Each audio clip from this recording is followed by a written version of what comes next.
Hi, everyone. Ed Bixby here from the Global Green Burial Alliance, and this is Spotlight Now. Today, I'm here with Cheri Wallace, the founder of Hosanna High Natural Burial Project.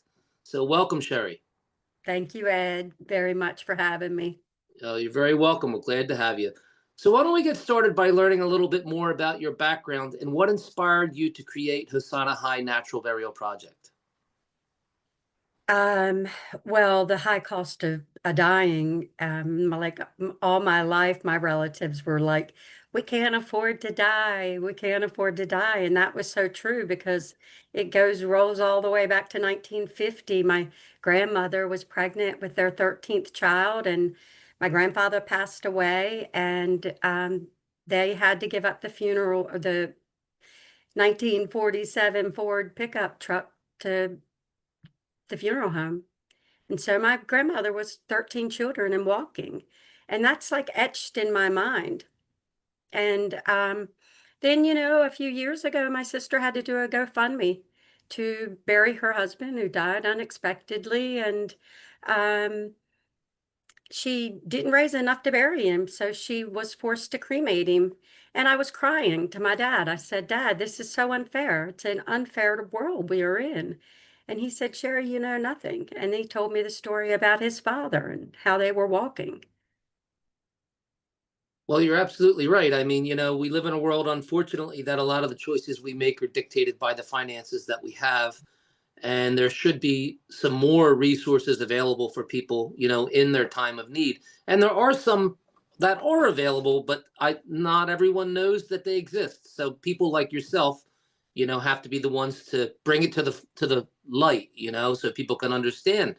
So tell us a little bit about what personally drew you to the concept of green burial. What piqued your interest in eco-friendly funeral options? Did you ever have an experience with one, or was it something you thought would go nicely with your project?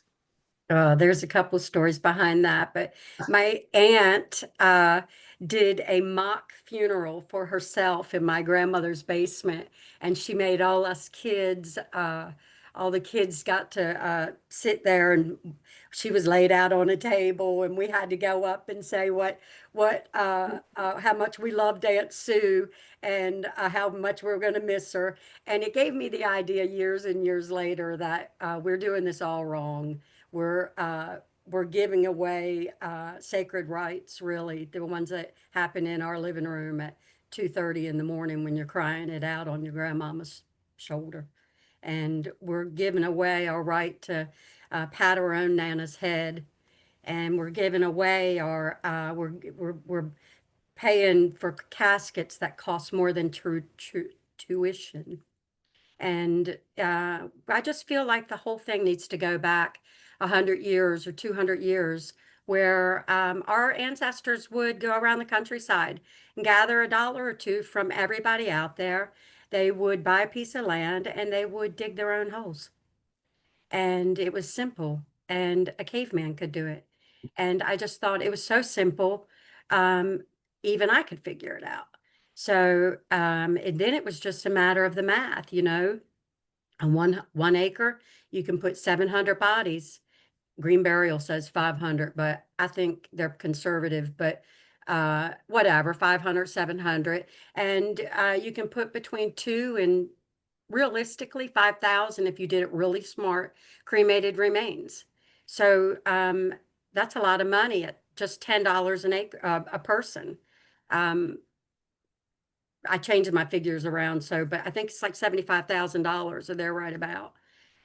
Um, or I think that's at 100, actually. Right. Don't listen to my math today because I've been changing my platform. We were always at $100, and I started thinking that could, with a large enough piece of land, that is too much money.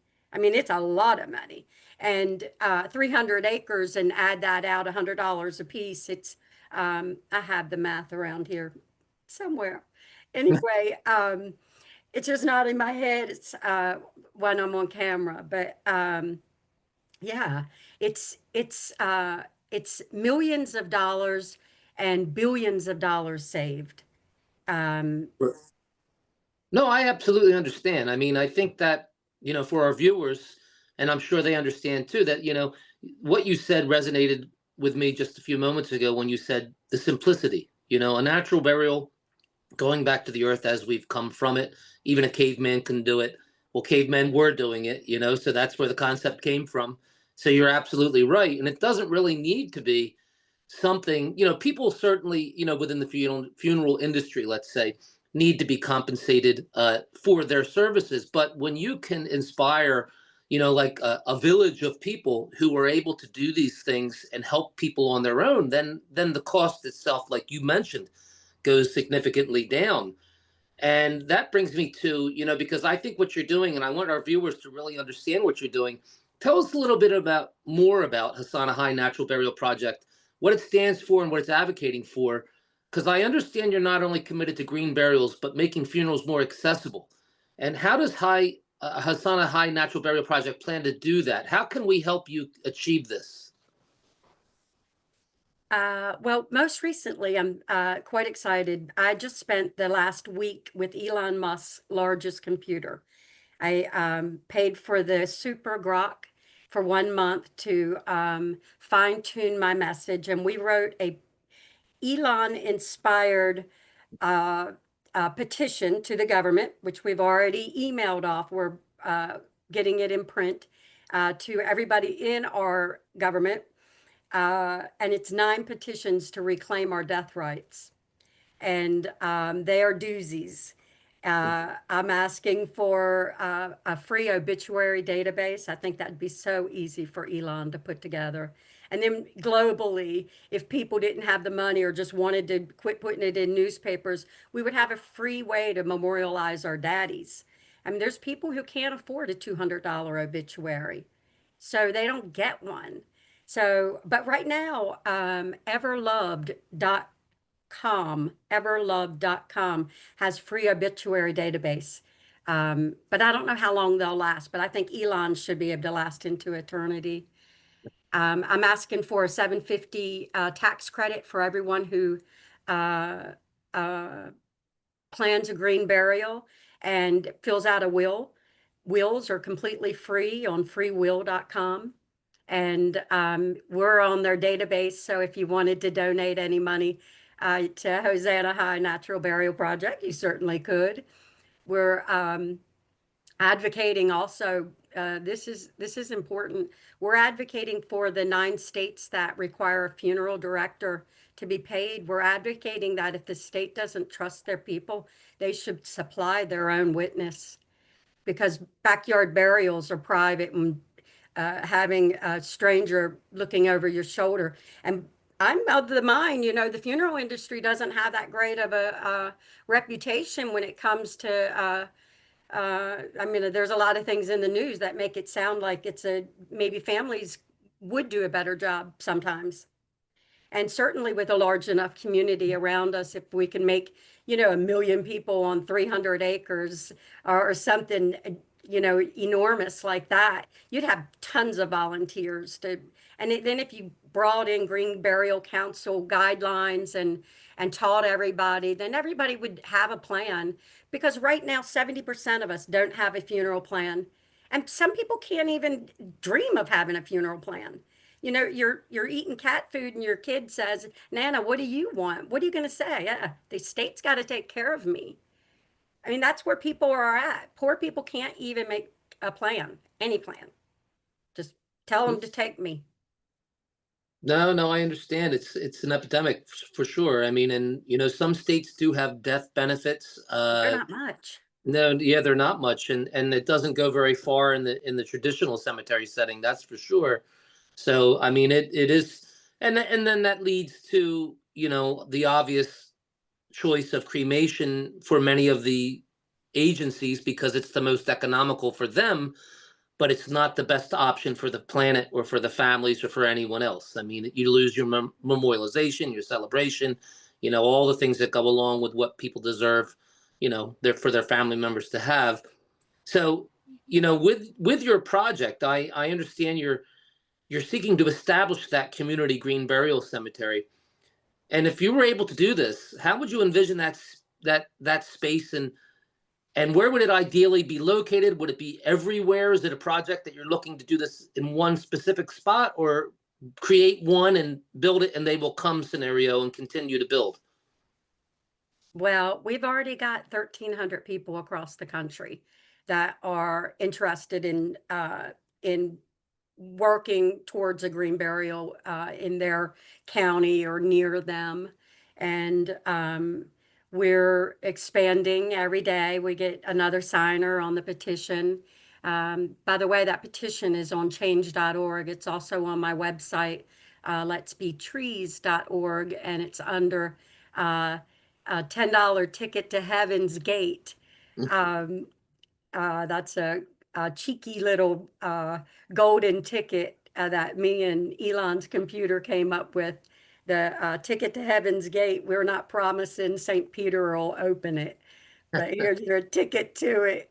And so this is an effort to push 9 death rights that I believe that we have.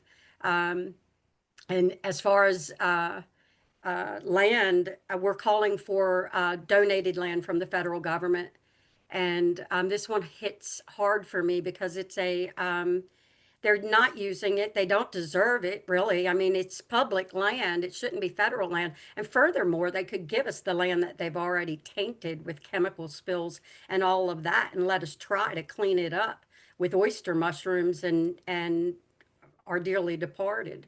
I mean, I wouldn't mind cleaning up uh, an area with oyster mushrooms and going back and trying to do good for the earth, you know? So if the state, county, federal has land, I think that they should donate it to citizen cemeteries, nonprofit citizen cemeteries, not the trusts or those conservation lands. A lot of those are donated land and they're still very expensive to get in. So, but nonprofit style. Anyway, we're petitioning also for free private autopsies. Anybody wants to know the truth, they click the button, no charge. I feel like the government owes us that at this point with so much going on in our healthcare system and our food and our water and the air and the soil. It all seems to be purposely tainted right now.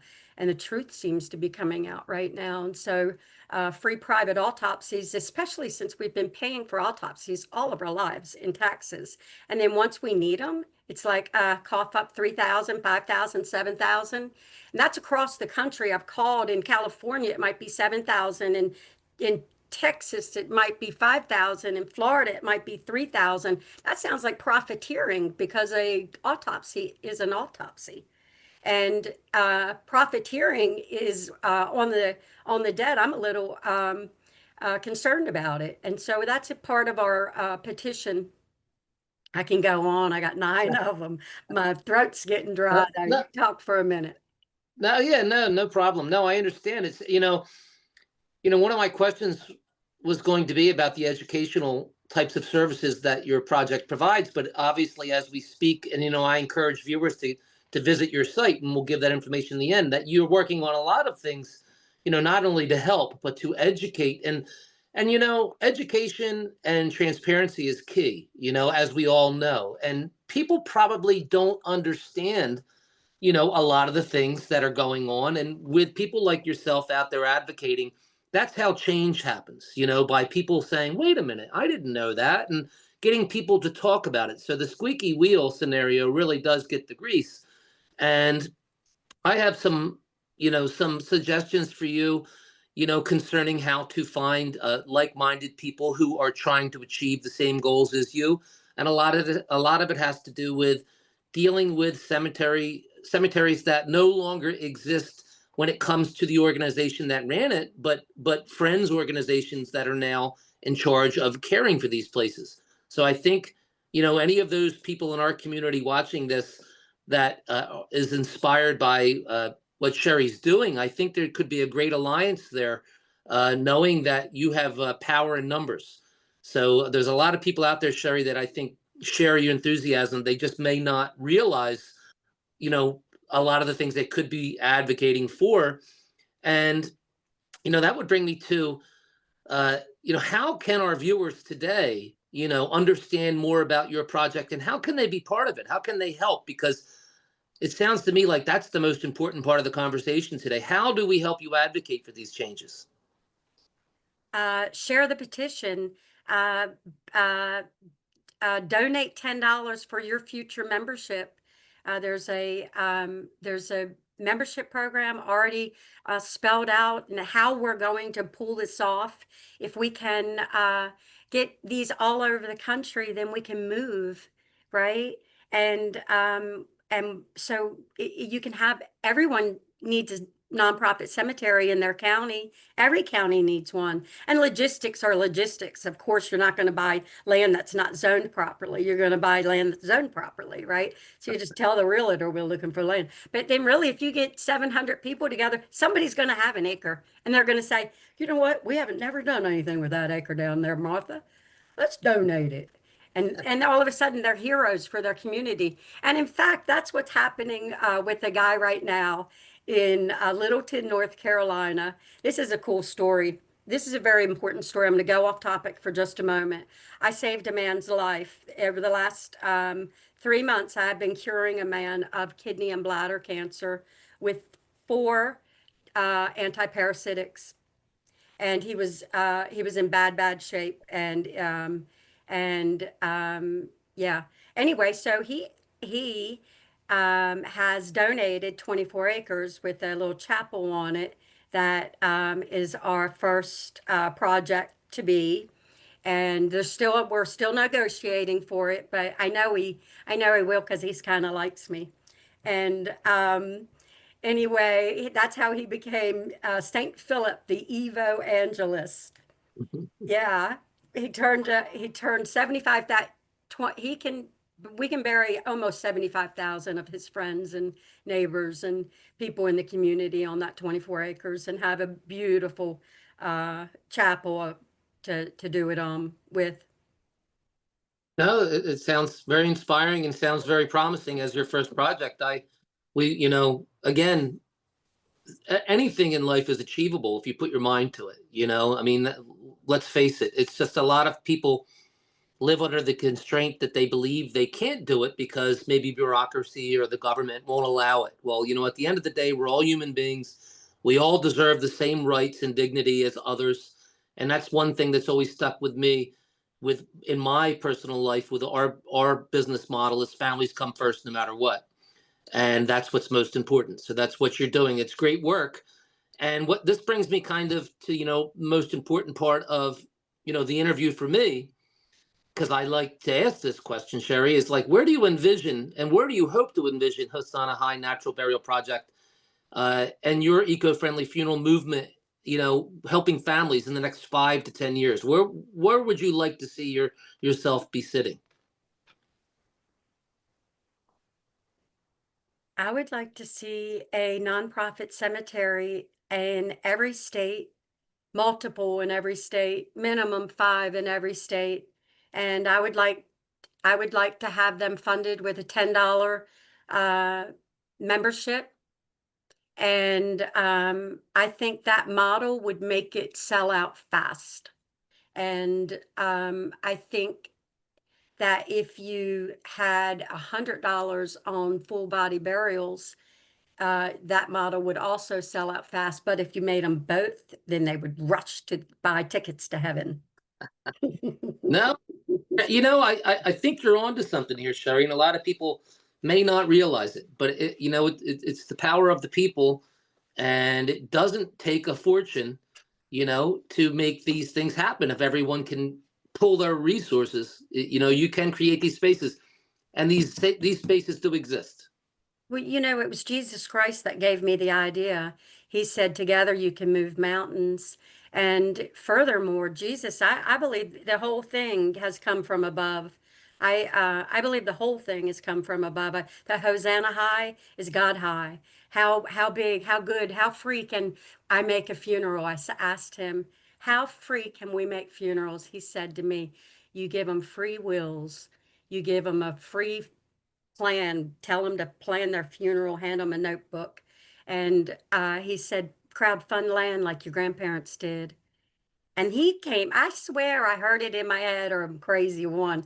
He said, so easy a caveman can do it. It wasn't me, it was him.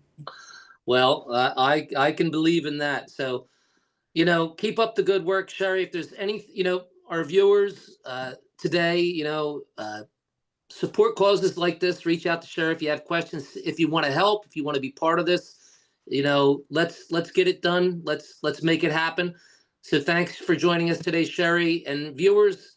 Please visit letsbetrees.org and let's see this project to completion.